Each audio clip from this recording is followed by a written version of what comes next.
to find auto download when roaming settings on WhatsApp. Hello guys, in today's video I'm gonna show you how to find auto download when roaming settings on WhatsApp. First thing, go to WhatsApp and here you will find these 3 points in the top corner. Click on it and click settings.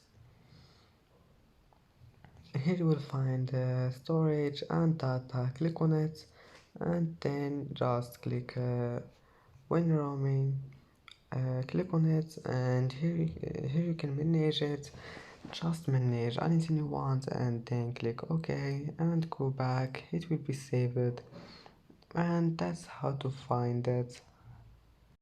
And that's it for today's video. If you like this video, don't forget like and subscribe, and thank you for watching this video until the end. And now see you in the next video.